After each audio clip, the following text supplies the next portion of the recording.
আসসালামু আলাইকুম সবাইকে। সবাই কেমন আছেন? আশা করছি সবাই খুব ভালো আছেন। নতুন আরো একটি ভিডিওতে সবাইকে স্বাগতম।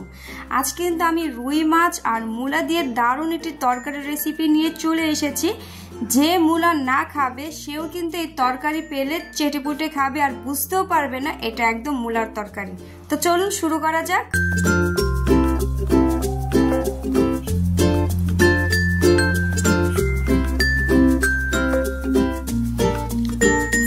আমি কিন্তু এখানে একটা প্যান বসিয়ে দিয়েছিলাম 3 টেবিল চামচ অয়েল, হাফ কাপ পেঁয়াজ কুচি।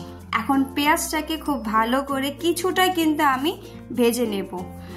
প্রায় 2 থেকে 3 মিনিট পেঁয়াজটা ভেজে নেওয়ার পরে আমি এখানে 1 টেবিল চামচ আদা ও রসুনের পেস্টটা অ্যাড করব। এখানে আদা ও রসুনের পেস্টটা কিন্তু একত্রেই রয়েছে, তাই আমি 1 টেবিল চামচ দিচ্ছি। আর যদি আপনারা আলাদা দেন তাহলে হাফ হাফ করে দিয়ে নেবেন। এখানে আমি আদা ও রসুনের পেস্টটা কিছুক্ষণ একটু ভেজে নেব। তারপর এখানে আমি কিছুটা পানি দিয়ে দিলাম, হাফ কাপের মতো। এখন আমি এক এক করে শুকনো উপকরণ অ্যাড করব। এটা যেন কোনোভাবে পুড়ে না যায়, এই জন্য আমি পানিটা অ্যাড করলাম। পরিমাণ মতো লবণ দিয়ে দিলাম, হলুদের গুঁড়ো হাফ চা চামচ দিয়ে দিলাম, ধনিয়া গুঁড়ো আর দিয়ে দেব লাল মরিচের গুঁড়ো। আমি কিন্তু মরিচের গুঁড়োটা একদমই কম দিয়েছি, ঝালটা যেহেতু আমরা একটু কম খাই, তাই আপনারা ঝালটা যা যা টেস্ট অনুযায়ী বাড়ি অথবা কমিয়ে দিতে পারেন। মশলাটা আমি প্রায় 4 থেকে 5 মিনিট ভেজে নিয়েছি। দেখতে পাচ্ছেন তেলটা কিন্তু চলে এসেছে। আর এখন আমি অ্যাড করব মূলাটা কিন্তু আমি সেদ্ধ করে নিয়েছি লবণ পানিতে। এতে করে কিন্তু মূলার যে একটা বাজে স্মেলটা থাকে একদমই থাকবে না। যে মূলা না খায় সেও কিন্তু বুঝতে পারবে না এটা মূলা দিয়ে তরকারিটা বানানো হয়েছে।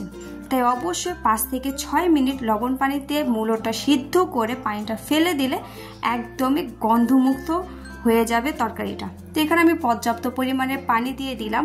পানিটা যখন ফুটে এসেছে তখন আমি এক এক করে মাছ কিন্তু অ্যাড করে দিচ্ছি। আর হ্যাঁ, আমি কিন্তু মাছটা হলুদ আর লবণ দিয়ে কিছুটা ভেজে নিয়েছিলাম। তারপরে আমি খুব সুন্দর করে ঢেকে 5 থেকে 6 মিনিটের মধ্যেই কিন্তু আমার এই রান্নাটা কমপ্লিট হয়ে যাবে। তো দেখতেই পাচ্ছেন এই মূলোর তরকারিটা কিন্তু খুবই দারুণ। আপনারা বাসায় অবশ্যই ট্রাই করে দেখতে পারেন। তো আমি প্রায় 5 থেকে 6 মিনিট পর ফিরে এসেছি। দেখতেই পাচ্ছেন ঝোলটা অনেকটাই টেনে গেছে। আমি লাস্ট পর্যায়ে ধনিয়া পাতা দিয়ে খুব সুন্দর করে এখন পরিবেশন করে দেখাবো। আমার কিন্তু এই তরকারিটা পুরোপুরি কমপ্লিট। আপনারা বাসা অবশ্যই একবার ট্রাই করে দেখবেন। যে মূলা না খায় সে ধরতেও পারবে না এটা মূলোর তরকারি, খেতেও হবে দুর্দান্ত। আজকে এই পর্যন্তই, আল্লাহ হাফেজ।